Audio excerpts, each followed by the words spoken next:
Right, hi, welcome to the Merce Parlour at Leigh Hall. It is now the registry office. It's now Allsops Cathedral, modern style. Yeah, those of you know that. Right, Leigh in the 1940s and 50s, war and austerity.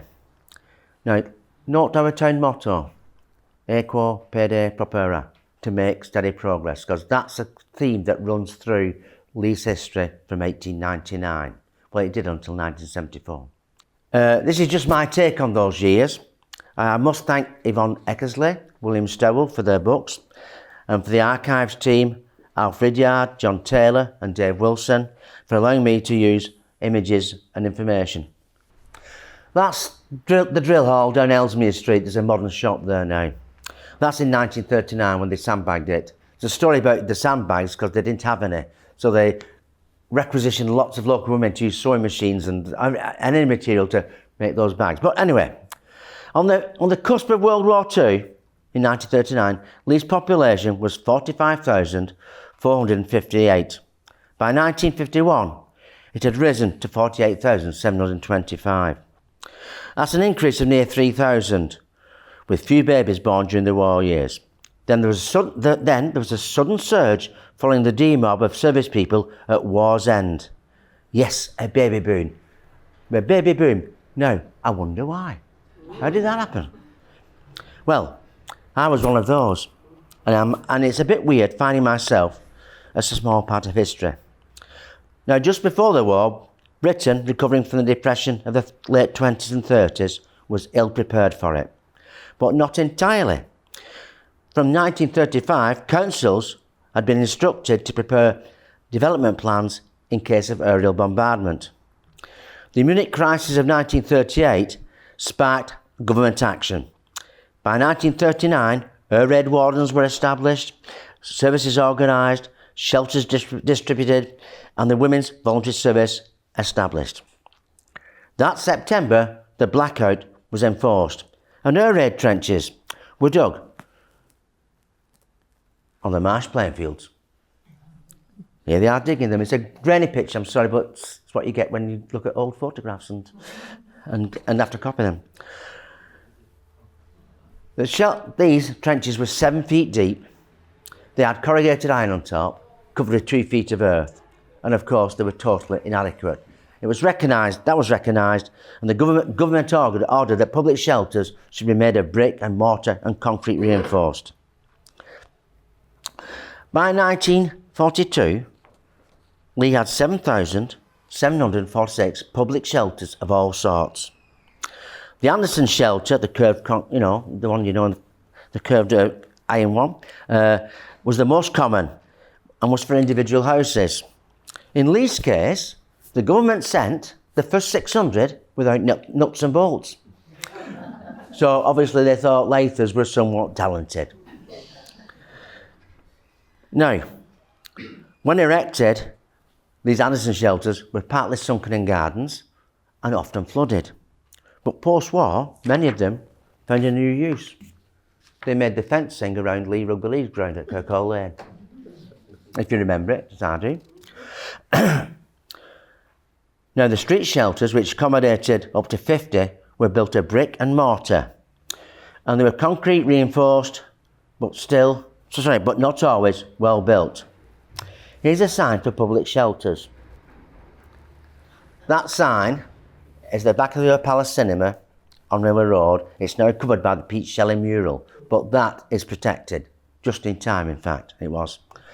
It survives fairly well. Now, the shelters were in the cellar of the shop at 22 Cook Street, under the Women's Institute, which was at the back of the long part of Old Cook's Bazaar, and beneath the old chapel that still stands there. And there are some other shelters. Can you make it out? There's Cook Street, then there's Canal Street. Canal Street by the waterside. School shelters were a priority. Each school was provided with a dedicated shelter or shelters according to size. Public cellar shelters were also under hotels. And this, I believe, gave rise to the myth about tunnels under Leigh. There's only one known, proven tunnel. Because after the war, they were bricked up with a vent left, and people seeing them later said, "What's this for?" And they thought, "Oh, it must be a tunnel." But they weren't. Now, the local defence force, the LDF, had been formed in 1940. These buttons are different from my laptop, so I'm very confused. If I press the wrong one, you'll let me off. Well, you'll have to, because... right. That's the wrong sheet. Oh. Sorry.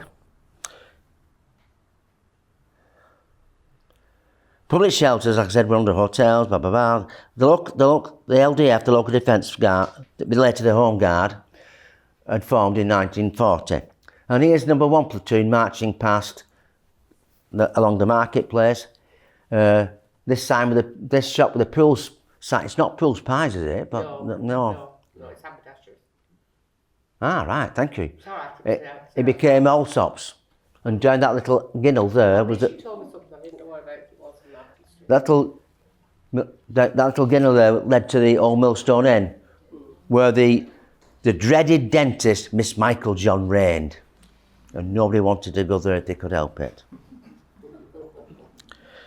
And number 1 platoon's marching past the other platoon in 1941. Now, this sign, emergency water supply sign, still survives in the heart of town. Visible for everybody, but few people notice it. It's on the corner of Union Street and Bradshawgate, and it's much faded. And there's a story here that's worthy of an episode in Dad's Army, connected with the Home Guard. In September 1940, on Woolworth's roof, and that's the side wall of Woolworth's, was a Bren gun position. And on September the 6th, there was a ladder up to it from here. On September the 6th, Frank Walsh was appointed to it. And 3 days later, he was judged the smartest man on parade, sir, and received a reward of 10 shillings. And that night, he went and spent it across the road in the Old Bull's Head. And he's having a few pints, and he suddenly thought, I'm supposed to be on duty at the Bren gun position. So he finished his pint, put it down gently, and rushed out. And he ran round this corner, and he looked for the ladder, but the ladder wasn't there. He thought, what's going on? I know. The lads, they played a trick on me because I'm late. I'll show the so-and-sos. Right. So he shinned up the drain pipes that were there, hauled himself onto the roof. Ha! And there were no men. There was no Bren. And he thought, oh no, they moved it 2 days ago. How he got down, I don't know. That's not recorded. But at the subsequent disciplinary meeting with his commanding officer, he said, I think perhaps my judgment might have been obscured by the beverage. So beware the evils of drink when you're on duty, or any time. Well, but this wasn't the only defensive measure employed around Leigh. Defence lines were set up along rivers, canals, landscape features, and here are two. This one was on Pennington Brook by Warrington Road, just off Warrington Road at Breaston Bridge, and that pillbox was still there in the 1970s. I know, I've been in it. It's not very nice. This one, I hope you can see it, the slits there, that was built into the superstructure of Vicarage Colliery, and that commanded the road, Plank Lane, and the approach to and from the canal. That's long gone. There were others. There was another one down Slag Lane that I know of, but I couldn't find a photograph of it. A good one anyway. Right. Now, air raid sirens were placed around town on top of tall pitch pine trunks, and they were still there in the 50s. Now, in 1940, rationing was introduced. I've got a few rationing books here for you to look at later, if that's all right. And here are the weekly rations for civilians. It's not much. Not much at all. If you like jam, you're all right. But Nutritionists do say that Britain had a better, well-balanced diet then than it does today, because there wasn't much of it, but there weren't many fat people. I mean, obese people. That's the modern word. A Dig for Victory campaign was started, and Lee's parks became vegetable plots, excluding the bowling greens. Sacred. In those days they were anyway. Waste food bins were installed in areas at street corners. The contents went to pig farms. And the war affected everybody, adults and children alike, and everyone had to have an ID card. And that's mine, which I've still got. It's only expired in 1964, so I was identified until 1964. After that, I passed from public consciousness, official consciousness, apparently. Such is the use of identity cards, really. Anyway, that's me. That's enlarged. I've not brought it with me in case I lose it and the family kill me, right? Well, my brother and sisters won't mind, but my kids will. Now, by 1942, conscription extended to all males aged 18 to 51 and all females aged 20 to 30. There were exceptions, of course, such as skilled and essential trades and services, though not minors at first.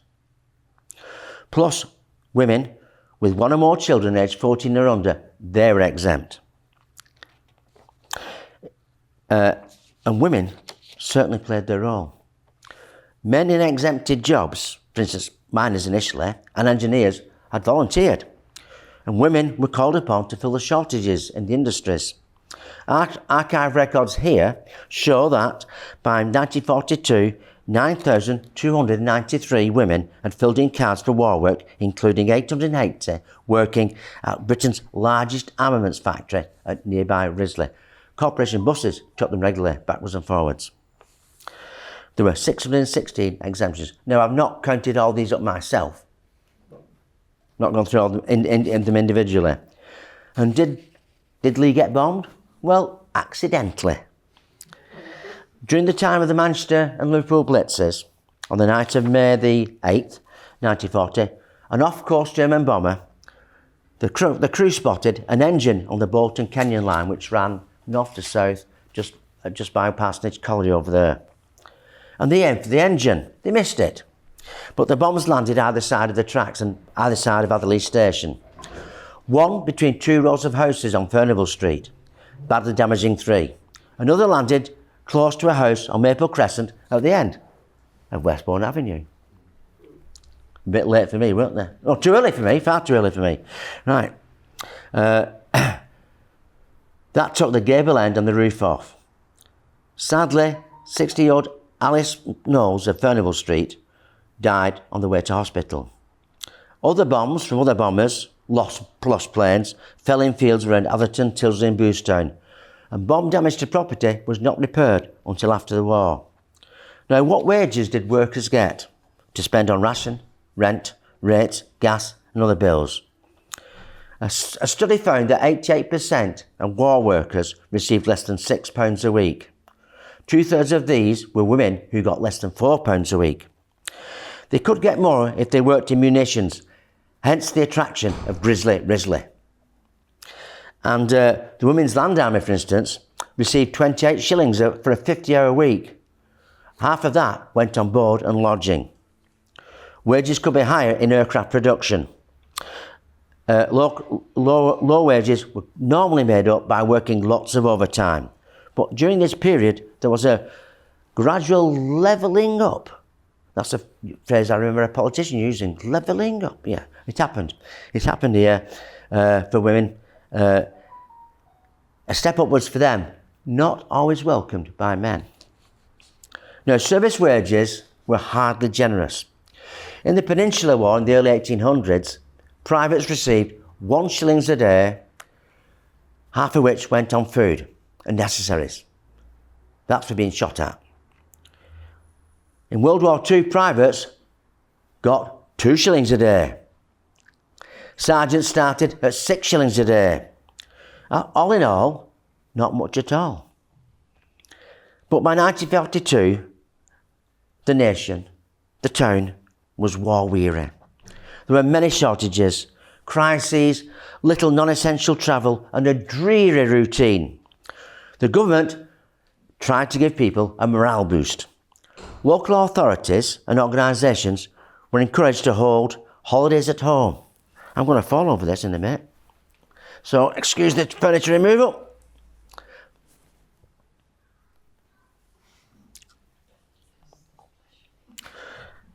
Workers were asked to take their works weeks in their hometown, and Leigh really entered into the spirit of things.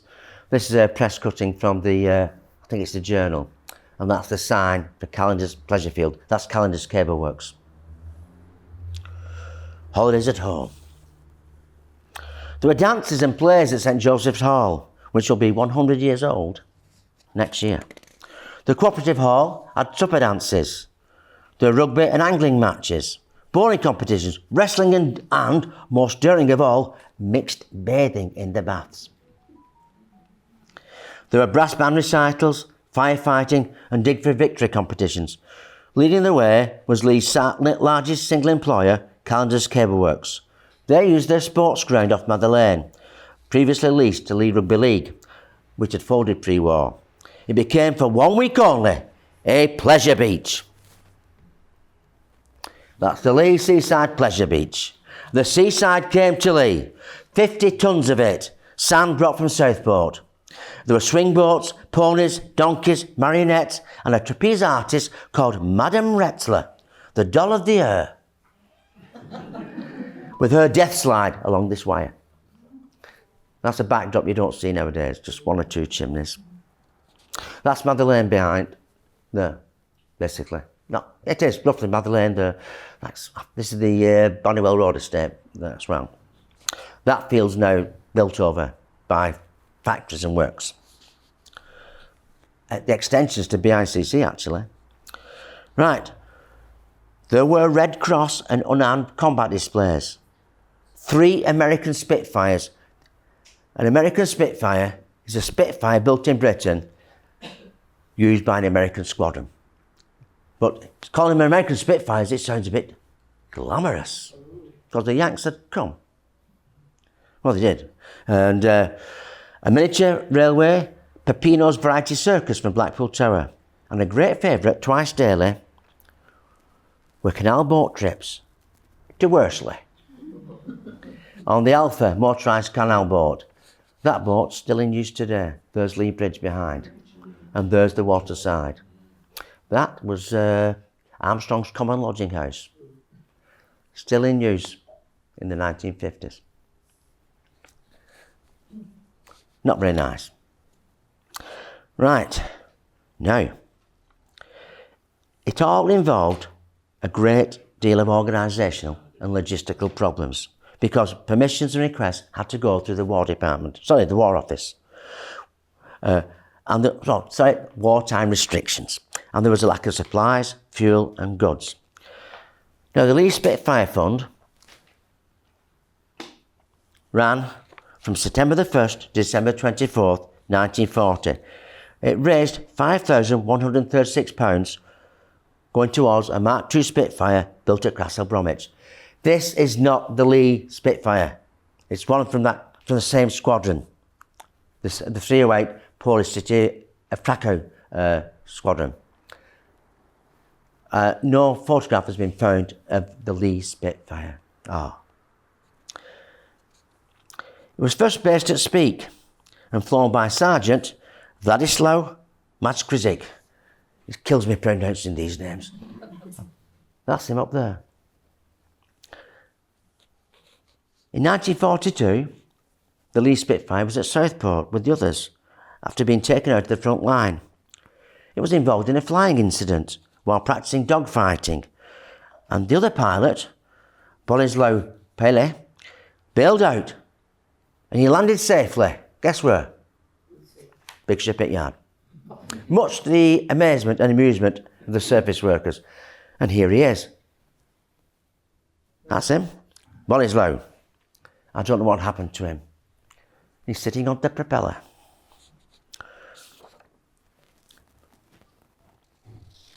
Matskrizik survived the war, settling in Canada passing away in 2012. Now, we do know the names of these Arrowed pilots. Left to right, Max Krizik, Kwarvik, and Flight Lieutenant Irvin Kovaka, who flew Leigh's second Spitfire. And there's no photograph of that, though. Which was shot down by a Messerschmitt 109 over the Channel in 1941, returning from a bomb escort mission. He perished in the Channel. Now, there was also a Warship Week. Which ran from March the 21st to the 28th, 1942. Leigh Atherton Tilsley adopted HMS Ulysses, a submarine hunter-destroyer, which saw action on the Arctic convoys and later on D-Day amongst its other war service. That plaque is somewhere in this building, or was. Not sure where now. The target was £500,000. I don't know if they reached it. I don't think so. But you've got to be ambitious, you've got to aim high. If you don't aim high, you get nowhere. Now, what of Leigh's soldiers, sailors and airmen? In World War I, Leigh had lost 755 men. In World War II, families lost 282. And here are some that fell and some that were luckier.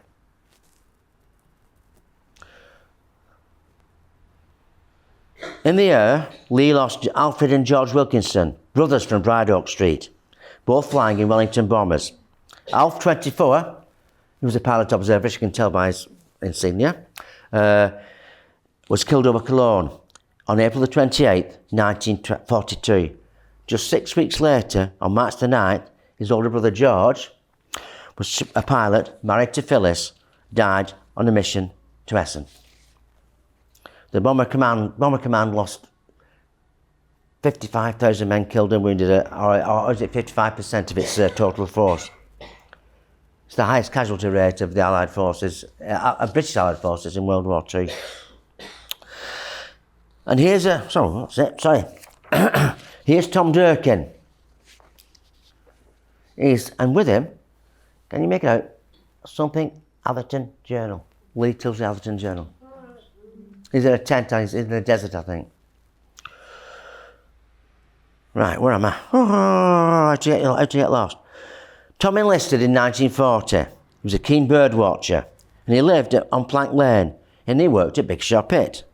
He was an early writer about the Flash and a member of the Fir Tree Naturalist Association he helped to found with a gentleman called Tom Edmondson. He was a truck driver. He served in the 8th Army through North Africa, but was killed when his truck went into a ravine in Italy. He was 28 and he was married. This cheeky chappie, do you recognise him?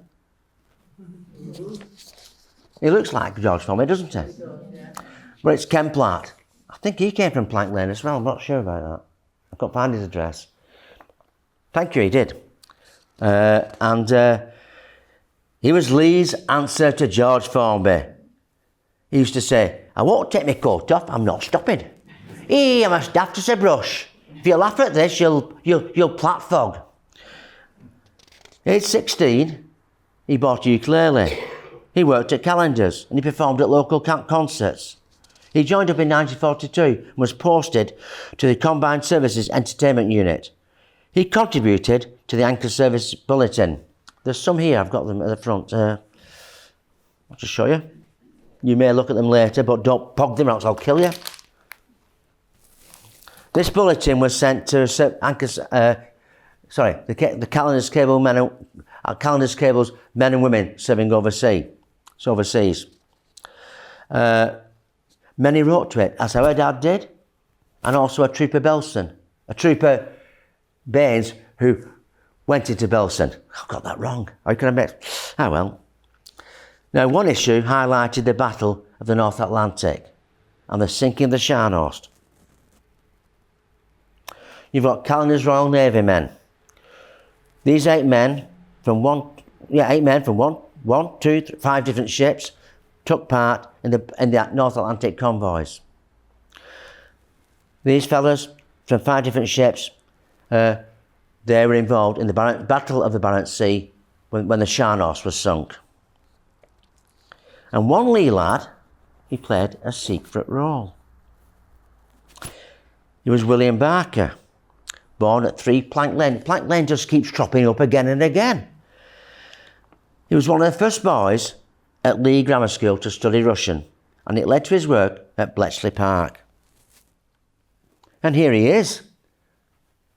I don't know who the other gentleman is, but I think Bill's well at home with those girls, don't you?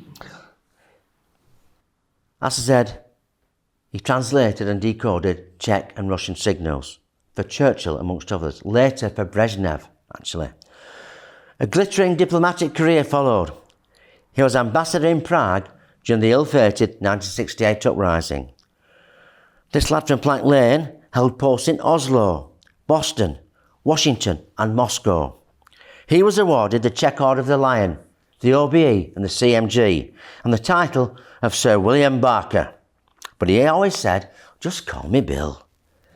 Now, calendars were busy making wire and cabling essential for the war effort. Harrison, McGregor and Guest saw demand for agricultural machinery increase as more land was farmed. They became more mechanised as a result. By war's end, they were the only maker of reaping and binding machinery in Britain, with 27 agencies around the world. Sutcliffe Speakman's produced carbon for the gas masks and marketed gas-proof ARP shelters. Calendars had their own production board on display. This was photographed in, I think, December, 1944 anyway. The ultimate target was, of course, Mr. Hitler. He got himself in the end. Good. Now, the cotton mills experienced significant changes as demand for products increased, whilst at the same time coping with shortage of raw materials and so forth. Production did increase, as did the workforce. Lee's 3 pits were very busy, but many men had already enlisted, resulting in the conscription of the Bevan boys in 1943, with 1 in 10 going in the mines. There were many unofficial stoppages, as miners were very unhappy with their wages in comparison to munitions workers. It went up to nearly £20 a week if you really worked lots of overtime there. That was a lot of money then. The government, backed by the unions, had taken over the pits, but stoppages still happened. 1942 saw 12.25 million tonnes of coal produced that year, but this had dropped to 10 million in 1945. One issue that affected all industries was training, because people don't just learn new skills overnight. It takes time, especially if you come from a certain level of civilian life to a special trade and skill. And there was an additional strain in reserved occupations, because many workers, after a shift, had to go on civil defence duties at night. Life could be unremittingly hard, unrelenting and wearisome. But victory did come at last in May 1945, and it was mightily celebrated indeed. Here at Buck Street Canteen, Calendar Service Canteen, Calendar Cableworks Canteen, a victory dance was held. They're doing the conga. I've not done that for a long time. They're a bit jolly. Good for them. Now, street parties also celebrated V-Day, and here's one in Bow Road on the Dakins Leigh estate off Warrington Road. Well, guess what? Dances again, street parties again, in August 1945 with VJ Day, victory over Japan. There are even more dances and parties. Leigh did, and still does, know how to party. After the celebrations, though, peace brought its own problems. Rationing still continued. Everything was in short supply. Money, food and materials. The town had to readjust as Britain had to borrow heavily. Note, our war repayments only ceased in 2006, Ed Ball signing off the last ones. Austerity came, lasting into and through the 50s. Leigh had come through World War II relatively unscathed, but town improvements envisaged in the 30s and 40s had been put back. And this one What they wanted was revolutionary. Did you know about this? Independence for Leigh. In April 1944, Councillor Tom Hourigan proposed devolution. That's a modern word, but it's not. It's an old established thing. Well, he wanted a new county borough comprising Leigh, Allerton, Tyldesley and Goulburn, because he regarded Lancashire County Council as remote and not noting the concerns of this area. Well, all 4 towns were consulted democratically. Leigh and Tyldesley were in favour. Goulburn, I don't know. But Allerton said, no.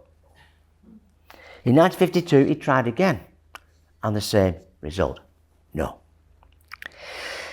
In 1956, there was a third attempt when the Mayor, Councillor T. Jameson, proposed setting up this new borough.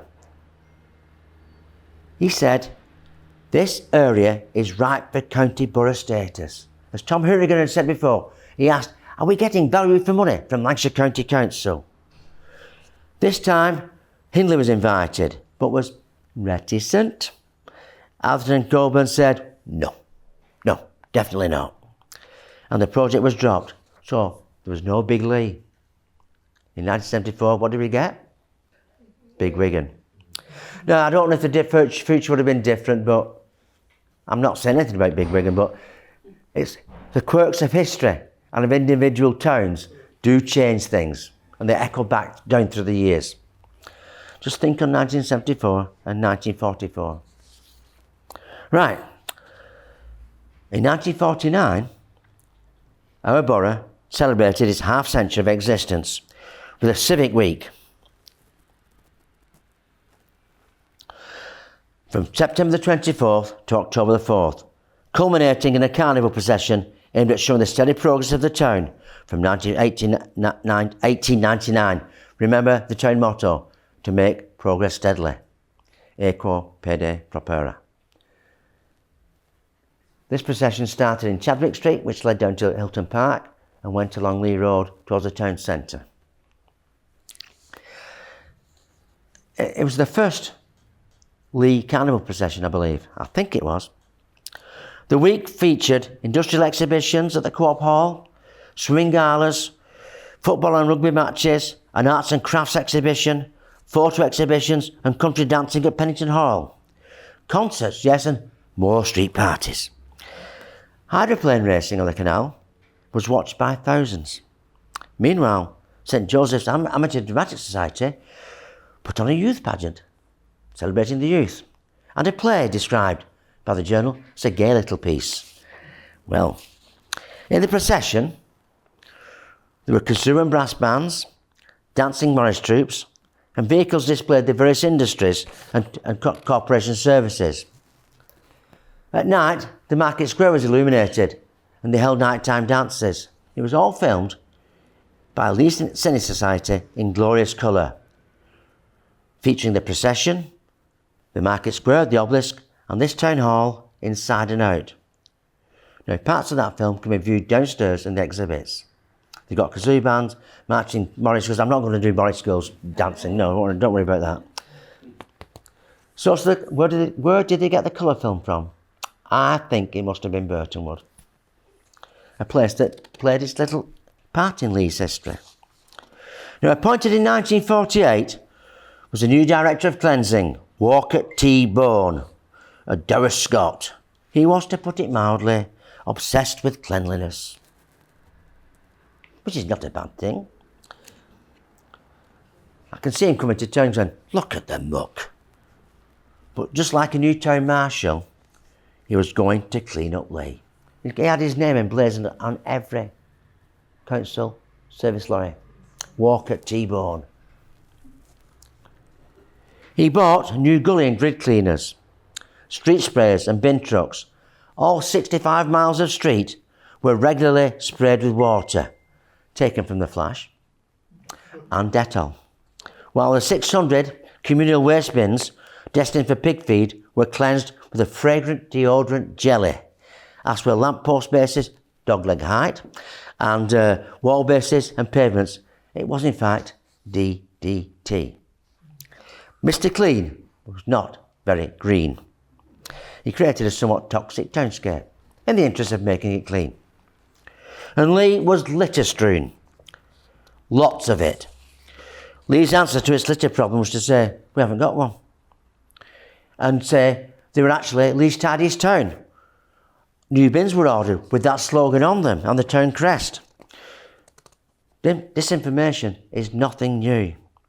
The idea was to get people to actually put their stuff in the bins rather than chuck it in the gutters and in the roads. Those streets and gutters were littered with cigarette packets, dog ends, bus tickets, loose paper, just you name it. Today, it's a different cocktail of dog ends, vape packets, vapes, cans, plastic bottles and food containers. Litter has been a problem everywhere since the earliest civilisations. The myth of the tidiest town still lingers on in Leigh, however, with some people. In 1950, land was bought from Highfold nurseries, and in 1953, plans were announced to build 3,000 council houses there, and a road linking Green Lane to Atherton via Highfolds. A Leigh-Atherton bypass, in fact. The County Council, sadly, did not approve this. They allowed the rest to go ahead. Building Highfolds started in 1952, with a 5 to 7 year completion time. That can't be right. I got the dates wrong there. Around the 50s, early 50s, Highfolds started being built with a 5 to 7 year completion time and an estimated cost of £2.5 million, which is a hell of a lot of money for those days. Slum clearance had started in 1955, and it began mainly around the Chapel Street area and off King Street, where Leigh had decided to build this new bus station. And it was futuristic, it was ambitious, aspirational, you name it. This was the site, if I can go across, here's the site here, as it stood. There's the Regal, there's Burton's building on the corner, can you make out the shape of the Georgian dragon? Just there. This area was to be cleared. That's as far as it got. Half of Ellesmere Street went, and that's the bus station that we got in 1955. I have to get my dates right. Yes. That was what they wanted. A whole new frontage. I think Burton's was going to go, or be refronted. And a brand new frontage, the Regal, all presenting a unified front with a massive civic clock. Shops, apartments, offices. They really went for it. But they couldn't afford it. So that was never built. So we've got the Leigh that we have today with a bus station that's now been turned the other way around by GMC. Well, Leigh really should have got the gold, silver and bronze medals for aspiration. They really should. Leigh, in this period of austerity, showed it was incredibly ambitious. Meanwhile, the newly created health service in 1947 was challenged by scarlet fever, diphtheria, polio, TB and lots of chest complaints, aggravated by Leigh's filthy, sooty air, polluted atmosphere, and Leigh wanted to implement the 1954 Clean Air Act. In 1956, for instance, 355 tonnes of solid deposits fell per square mile in Leigh, the worst month being bonfire month, November. It's not coincidental. And there were 14,479 houses burning coal. Numerous shops, works, factories, mills and pits. In 1957, a smokeless fuels demonstration took place here at the Town Hall and on the Market Square. And the process of cleaning up Leigh's and the nation's air began. Smoke abatement became a massive local issue. There's a press cutting later, but in putting the slides together, I'm not too brilliant with this technology. I'm all right with the blackboard. Well, I was, but you'll see it later. Now, going back to 1949, there was one place that did need cleaning up. And somehow, Mr. Bones' gimlet gaze missed it. Do you know where it was? It was Lawton House, just outside of town. Here, a lot of carrying on was carrying on. And that year, the police cleaned it up, raiding it one cold, dark December night. It was, in fact, a house of ill repute. Who'd have thought it? Who'd have thought? Wait till her father finds out. Ooh. Well, arrested were the madam, Hilda Murray Williamson, aged 35, and the manager, a former bus driver, Eric Robinson, aged 40, and dead drunk. Well, it would be. Also taken were 50 to 60 local women. That's quite a number. Money was short, though. Was it that short? Also arrested were an unspecified number of GIs from Burtonwood. They had money. Along with an elderly nanny and a 15-year-old girl who was taken into care. At the trial, the police inspector said there was ample evidence that an orgy of drinking had been taking place. And this was a house that vied in pretentiousness with some of the largest such establishments in Europe. Now, who'd have thought that? In Lawton, posh Lawton. And how did he know about these places in Europe? Back to earth now. Oh, by the way, that's demolished now. Lawton Gardens stands there. So if you walk through Lawton Gardens, a lot had gone on there in those dark and dismal days. In 1947, the mines had been nationalised, and a new policy of mining the town centre coal reserves that were underneath it was started. That's every town centre, not just Leigh. Now, coal mining, subsidence and flooding go hand in hand. Subsidence affected this town hall. If you look carefully, you can see the cracks in the floors, and it's responsible for some of the, I think, subsequent water damage that's happened at the building. Glebe Street was affected, the Avenue, Holden Road, and Lilford Park area, for instance. Other areas as well. It went as far as Wigan Road, where there was subsidence. This is the Tammer. That house is propped up. It's going to come down. Safely, eventually.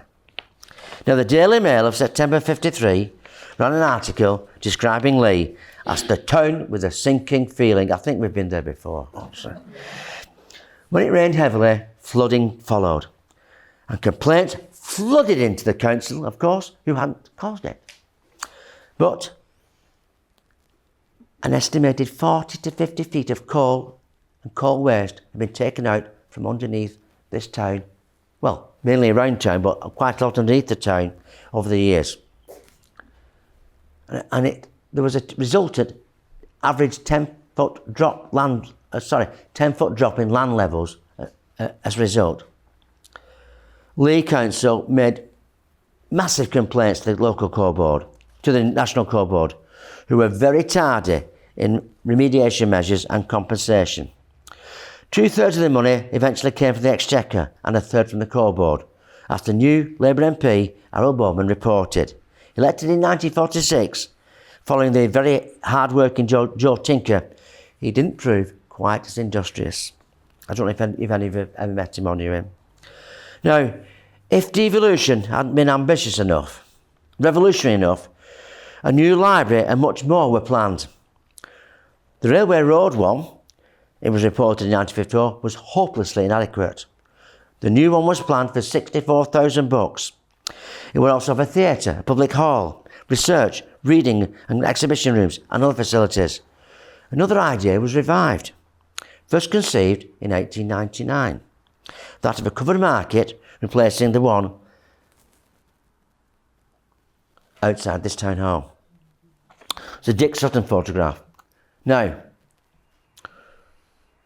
these buildings, the Derby buildings, built about 1799, the Market Hotel, the King's Head, the Bluebell and the Walmsley Arms. How come I can remember pub names? Yeah. And the World War II British restaurant behind them, they're all to be demolished. And these two. Leigh hoped the supermarket chain would build someone there. Marks and Spencer's preferably. But it ran into such opposition from local tradespeople, because it would take our trade away, that it was never built. That land remained empty until it was made into Doctor's Nook car park.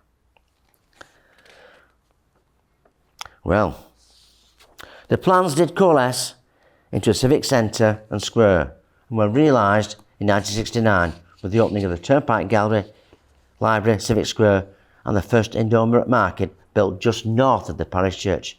It was hailed as the biggest step forward in 50 years. In 1953, Britain had a new queen with Queen Elizabeth II, and the town played its part in the new Elizabethan age, spurred on by the Festival of Britain. It was another attempt to lift the country out of the lacklustre legacy of war and austerity. Some familiar sights were lost indeed. Right, I have to bend down. The Bolton-Leigh Kenyon line, opened in 1830, was closed in 1954 after years of losing money. In 1958, the red LUT trolleybuses stopped trundling around Leigh, Atherton and various areas around here. I couldn't get a big one. It wouldn't fit in my bag, so I've made do with this. It is collectible, so if you pinch it, I'll kill you.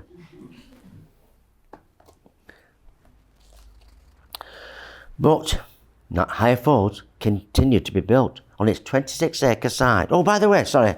Does it come with age, this forgetting things?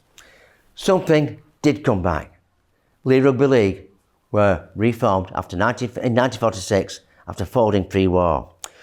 Here they are pictured at the Leigh Harriers ground on Holden Road, called the Charles Street ground, because Charles Street actually is bisected by this place, and it's the first match against Widnes. Can anybody name the players? Yes, you can, but I'm not asking because I can't work them out actually. I keep wondering, is that Widnes playing in their black cherry and white as opposed to Leigh's cherry and white? And how many clubs in Rugby League have played in cherry and white? That's a great pub quiz question. Well,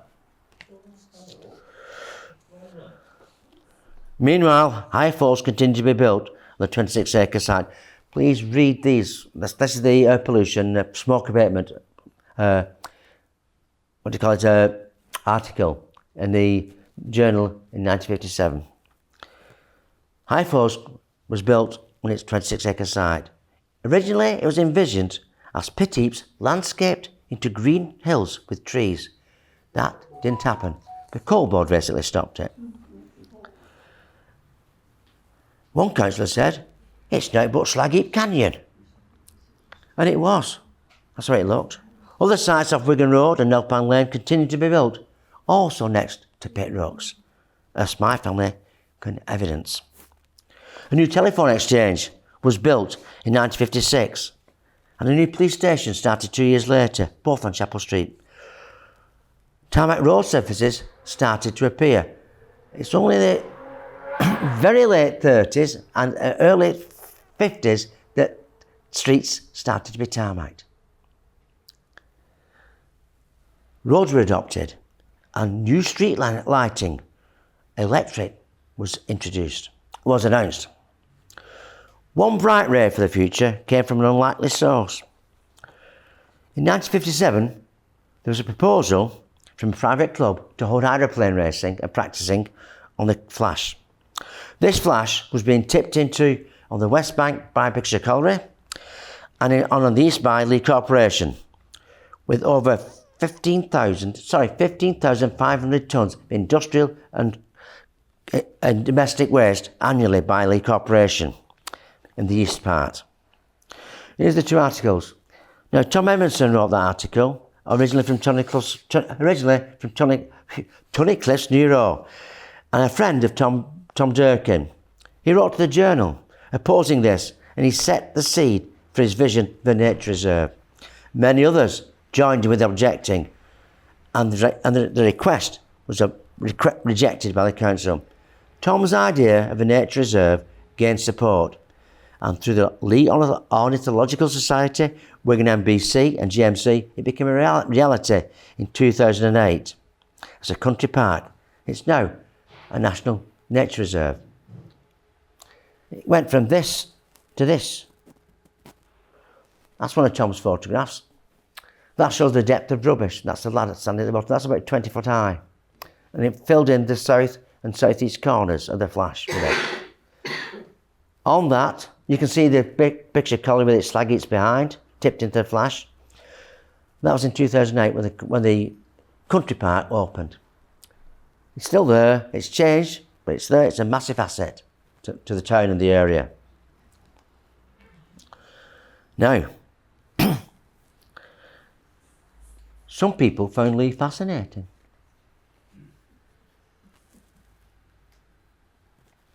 The Daily Dispatch did a national article about it.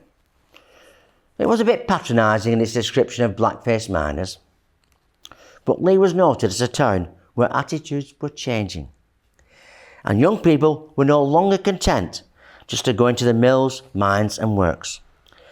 And this was echoed in council and local business circles as folk wondered what new industries are going to come to this town. Because cotton, a major employer, couldn't last forever. Interesting, and they were quite prescient, these guys, and women, sorry. Now, something else was also in the winds of change. Just nipping back to World War II, in those years, an American-style soda bar opened on Bradshawgate. Does anybody remember it? A soda bar on Bradshawgate. I've tried to find photographs of it, but I can't. It was called Coney Island. It was to cater for the American GIs who didn't want to drink in pubs like the Grapes, where there were often fights with British servicemen. For some reason, I don't know. The soda bar had swivel seats, glass shelves, mirrors, pinball machines, and played the latest hits and jive music from the States. It attracted the GIs and local girls. Well, Lawton House sure they didn't learn the lesson, did they? The music was of the Andrews Sisters and Bing Crosby. Swing and big band. The GIs had Camel and Lucky Strike cigarettes, chocolate, chewing gum, and above all, money and glamour. Lee's 7 cinemas showed Betty Davis, Spencer Tracy and Humphrey Bogart, while the kids watched Hopalong Cassidy and Flash Gordon serials. By the 50s, a new generation of teenagers came to public consciousness, influenced by the Yanks' glamour, on film, in soda bars, wherever. Leigh was affected just like other towns, and soon there would be TV, when I was a little lad, repeating those films and serials. We thought we were in 7th heaven. Never seen out like it. And Teddy Boys appeared in the mid-50s, and a skiffle group, the Dominoes, formed in 1956, with a young Clive Powell, later to find fame as Georgie fame, amongst its members. In 1958, this group was formed in Leigh. Oops. After skiffle came beat. These were the Beat Boys, founded by Ronnie Carr, who played bass. Like Clive Powell and the Dominoes, they played at a casino. A new, younger generation of dancers was hitting that floor, and they dominated it. And the Leigh Beat and its various bands was formed. But I think that's another story. Now, the war years had been difficult, as were the 50s. Yet somehow, our town never lost its visions for the future, despite the austerity and the years of public finance. It managed to do a lot with very little, something I think the war had taught them. When we look at old photographs, like that on the left, we see a dullness, a drabness, black and white, grayscale. But the people themselves saw themselves and their world differently. They saw it in colour, albeit with the same sooty, grimy buildings around the background. They had little in the way of luxuries and a restricted diet, but they were just as alive and vibrant as we are today, and certainly they had aspirations. Now, these baby boomers of the early 50s, you can laugh if you like, couldn't imagine the world and the town as it is today, for good or for bad. But there were people with hope and vision to take our town forward into the next decade. A few missteps, admittedly, and Leigh would change, as it always has done, from one generation to the next. Despite a world war and austerity, it was tinged with a desire and a belief in steady progress, as our town motto states.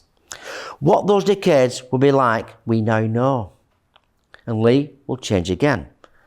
I don't really know. But how prescient those councillors and others are asking questions in business circles, planning for the present and beyond in the dark and dingy days of the 40s and 50s. Mind you, I have no idea why I had to wear belt and braces and why my snake belt is halfway down to my backside. That's me, that's my brother John. I was blonde once and I had hair. John still got a lot of his. I've got sweet hair of it. Not there. Your belt was probably for your 6 shooters. Pardon? Your belt was probably for your 6 shooters. Yeehaw. Cap guns. Yeah, when you had cap guns. Yeah, I know. Well, I do hope you've enjoyed this talk of Leigh in those dark and dingy days when a lot did happen. And some hopes were realised and some dashed. I thank you particularly for coming and listening. Thank you very much.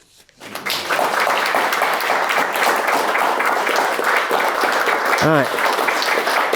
Questions, yeah? Thank you again, Michael. That was absolutely fascinating. If anyone's got any questions, Michael will happily try his best with those. Try his best, within limits. Can I just ask, Michael, was the munitions factory, was it only Risley round here? Pardon? Was it only Risley that was the munitions round this area? Well, Risley eventually became UKAE, United Kingdom. Yeah. They grew and grew and grew. Yeah. And they tested all sorts. Risley, in fact, built the largest bombs used in World War II, the 10-ton Grand Slam bombs, the blockbusters used by the RAF. They were very big. If they landed on you, you wouldn't exist anymore. You'd be vaporised, basically. It was heavy duty stuff, and it was big money. 880 women went there. A lot. My grandma, but I didn't know where it was when she went, but she worked in the munitions, yeah. So, What's it called? Risley, it's not the prison. No. Oh, it's atomic, isn't it? It's Atomic Energy, yeah. Yeah. Then it changed to be an FL. Pardon?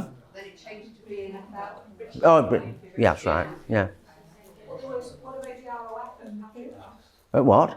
There are arms factory oh, was that? Yeah, but Risley was the biggest armaments factory in Great Britain.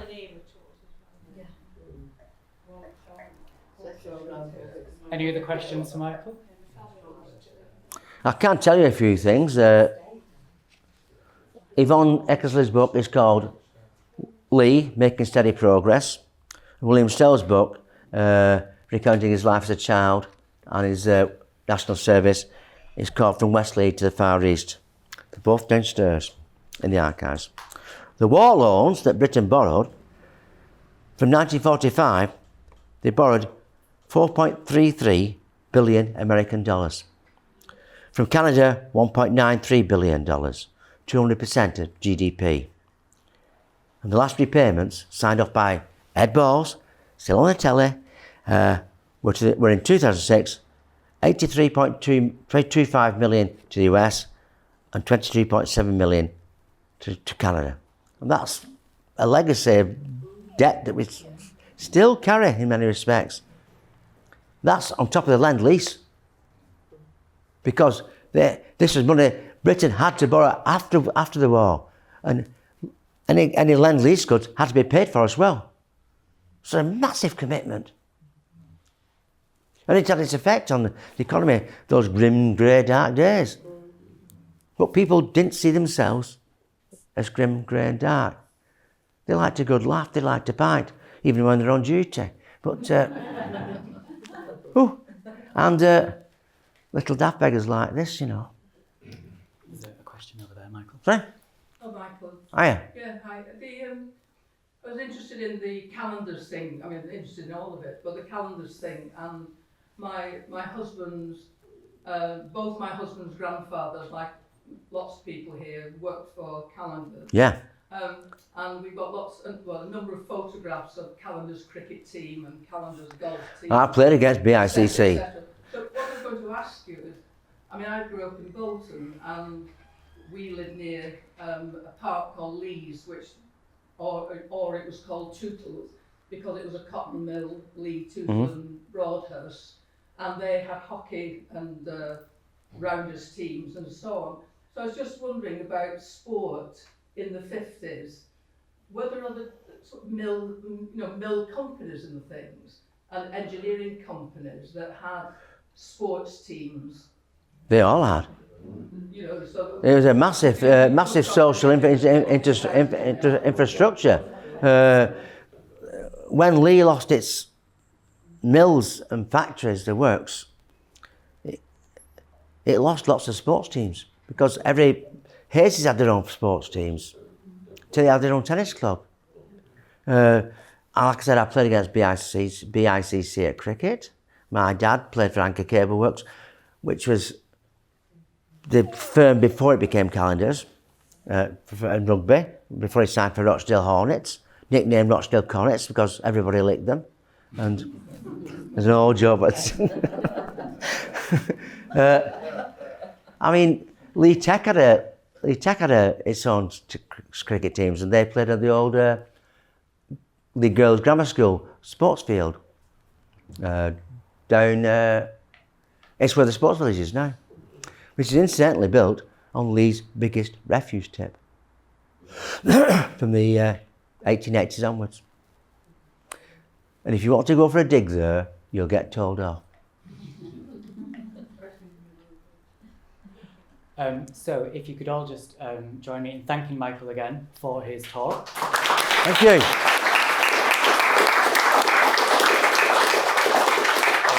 I'm sorry about the missteps with the dates. I'm going to have to check that. I've edited this 6 blinking times already. If you'd like to have a look at the documents Michael's bought, you're welcome to come here. We've topped up with refreshments across the way if you want to have one of those. And I think our colleagues will take downstairs as well.